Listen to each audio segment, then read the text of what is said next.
जय जय श्री हरिवंश। भगवान की माया से हम फंस गए।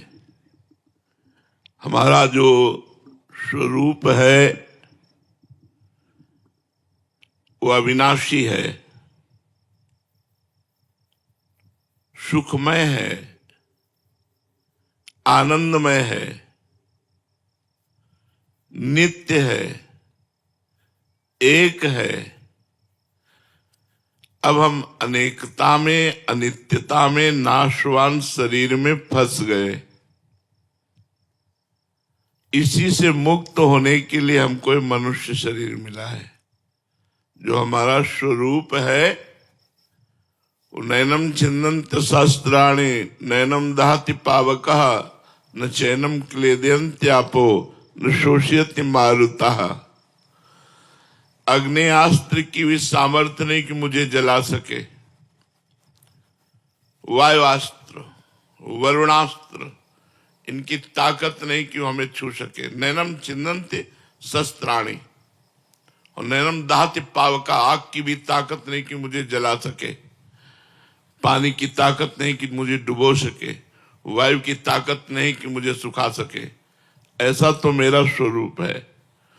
और ऐसे स्वरूप वाले मैं इस शरीर में फंसकर इस दुर्दशा में फंस गए कि छोटी छोटी बातों में भय, चिंता, शोक, मृत्यु, नाना प्रकार से। सत्संग इसी से आपको ऊपर उठाता है। सत आत्मा, असत सब कुछ, टोटल। उमा कहूं मैं अनुभव अपना, सत हरि भजन और जगत सब सपना, टोटल। हम सपने में जी रहे हैं। जब अंतिम समय आएगा तब पता चलेगा कि सपना था कि सही था। जैसे सपने में महल बनाया, ब्याह किया, लड़का बच्चा परिवार सब व्यवस्था, और जब सपन टूटा तो अपने अकेले ना। तो ऐसे दुनिया में लाखों का मेला जुड़ा, हंसा जब जब उड़ा तो अकेला। तब वो समझ में आएगा कि आप स्वप्न देख रहे थे। वास्तविक मोह निद्रा का नाश ना होने के कारण हम भगवान का भजन नहीं कर पाए। देह का नाश अवश्य होगा। जिसे तुम बहुत दुलार करते हो, मार खूब साबुन तेल लगा के स्वच्छ करते हो, सुगंधित द्रव्य लगाते हो, शीशा में देख के गर्व करते हो, ये तुम नहीं हो। ये तुम्हारी पोशाक है, ये तुम्हारी पोशाक है, तुम नहीं हो। और इसका नाश होगा। पोशाक फटेगी, पहनने वाला नहीं फटेगा। बम की ताकत नहीं कि उसे फाड़ सके, वो अविनाशी है। इसी नाशवान का नाश होगा। जब शरीर का नाश ही होना है तो ऐसी कमाई कर लो जो अविनाशी है। तुम्हारे पास अविनाशी कमाई क्या है? आप विचार करके देखो। आप कहोगे इतने बीघा जमीन, इतना बैंक बैलेंस, इतने बड़े पद में, इतनी, ये सब हमने मेहनत करके प्राप्त किया। स्वप्न में जब आखिरी समय होगा, जगोगे तो न पद जाएगा, न बैंक बैलेंस जाएगा, न जमीन जाएगी, न परिवार जाएगा। जाएगा नाम, भगवान का नाम। इसीलिए कबीरा सब जग निर्धना, सब जग निर्धना, धनवंता नहीं कोई। धनवंता सोई जानिए, जाके राम नाम धनो। आप सबसे प्रार्थना है, नाम जप कीजिए। जितना नाम जप करोगे उतना ही आपके पापों का नाश होगा। पापों का नाश होने से दुख का नाश होता है, चिंता का नाश होता है, शोक का नाश होता है, और भगवान प्रिय लगने लगते। सबसे बड़ी बात होती है भगवान प्रिय लगने। जिससे भगवान प्रिय लगने लगे, बस यहीं से जीवन का वो सुख प्राप्त होगा जो हम जन्म जन्म से भटकते हुए अभी तक नहीं प्राप्त कर पाए। अति आनंद, महामोद, महाप्रेम, ये भगवान से प्राप्त होता है। हम लोग हर समय चिंतन करते हैं, बस उसे संभालना है। चिंतन संसार, शरीर, भोगों का, रुपया पैसे का, शत्रु का, मित्र का, पत्नी पुत्र परिवार का, ये सब होता है। इसी को ठीक करना है और कुछ ठीक नहीं करना है। जैसे का तैसा ही रहना है। जब भगवान अवतार लिए थे तब भी संसार ऐसा ही था, आज भी ऐसा है, आगे भी ऐसा ही रहेगा। हम अपना चिंतन सुधार करके काम बना सकते हैं। अनन्यस चिंतयन्तो माम। चिंतन तो सबका हो रहा है, बिना चिंतन के कोई एक मिनट भी नहीं रह सकता। पर पुत्र का, पत्नी का, धन का, माया का, राग का, द्वेष का, लड़ाई झगड़ा, मित्रता, शत्रुता, ये माया का जो शत्रु मित्र, राग द्वेष, विनाश, जन्म, अच्छा बुरा, ये पहले भी बना था, अब भी बना है, आगे भी बना रहेगा। आप अपना मिटा सकते हो, आप अपना कल्याण कर सकते हो, तो आप संसार की चिंता न करके श्री जी की चिंता करें, श्री जी का चिंतन करें। राधा राधा सब काम करते जाएं। किसी भी कार्य के लिए ये नहीं कि ये छोड़ो तब भजन करो, भजन करते हुए कार्य करो। सच्चा जो कार्य है वो भजन करते हुए। भजन में बड़ी सामर्थ्य है। भक्तमाल जी में एक चरित्र आता है कुबा जी का। इनकी संतों पे बड़ी श्रद्धा थी। जो भगवान से प्रेम करना चाहते हैं उनको संत बहुत प्यारे लगते हैं, और जिन्हें संत प्यारे लगते हैं उन्हें भगवान बहुत प्यारे लगने लगते हैं। भगवान की बड़ी कृपा होती है। अब वो गरीब थे पर संत सेवी थे। जहां संत को देखते साष्टांग दंडवत करते, घर लाते, चरणामृत उतारते, चरणामृत उतार के उनकी आरती करते, साष्टांग दंडवत, फिर प्रसाद पवाते और फिर प्रार्थना करते कि आप रुके रहिए। अगर वो रुकते तो रुकते, नहीं तो चले जाते। ऐसा अब कहां हो रहा है? देखो ना कलयुग का प्रभाव कैसा हो रहा है। हम लोग जब बच्चे थे, जब संत महात्मा गांव की तरफ आते दिखाई देते तो पिताजी कहते दौड़ो, और सब 500 मीटर दूर दौड़ करके जाके सब साष्टांग दंडवत, और उनको घर लिवा के लाते, उनके चरण धोते। यार उन्हीं का प्रताप, चरणामृत का प्रताप संतों की।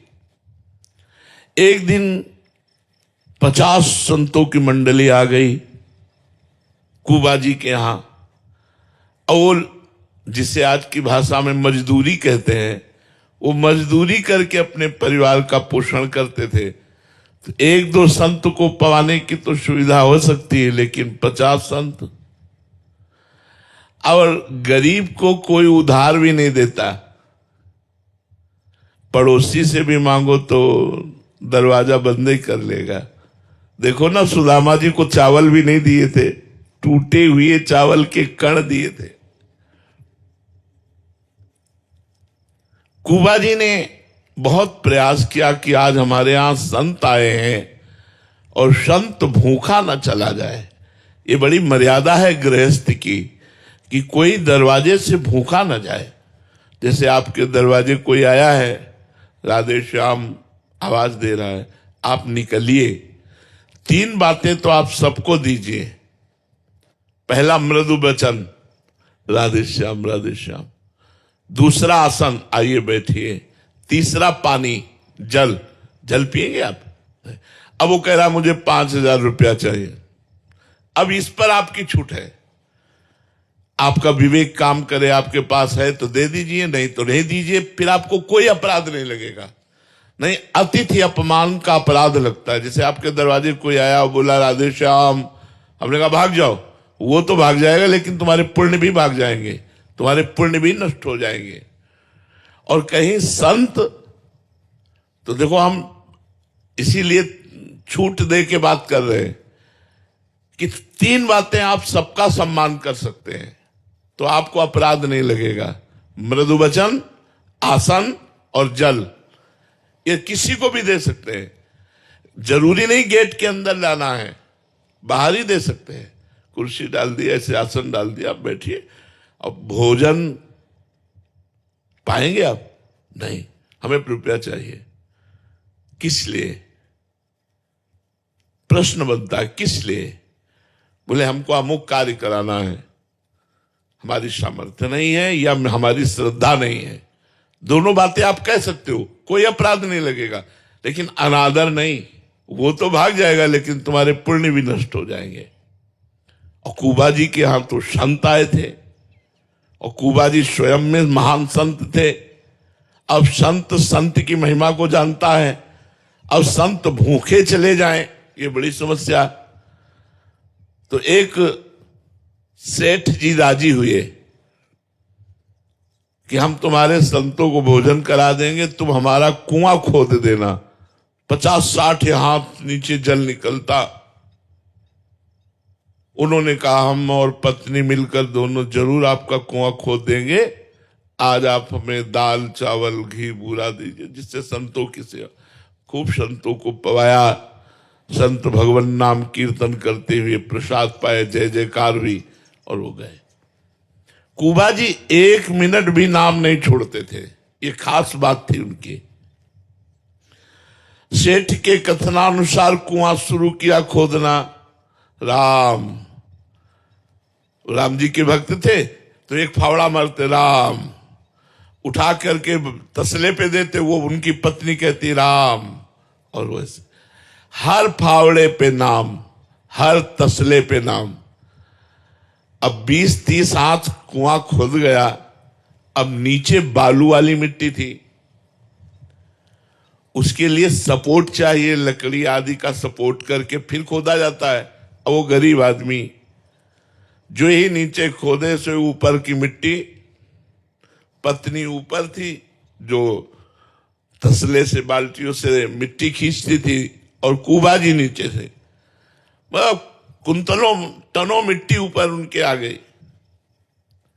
अब वो चिल्लाई, गांव के लोग आए, जेसीबी तो थी नहीं पुराने जमाने में।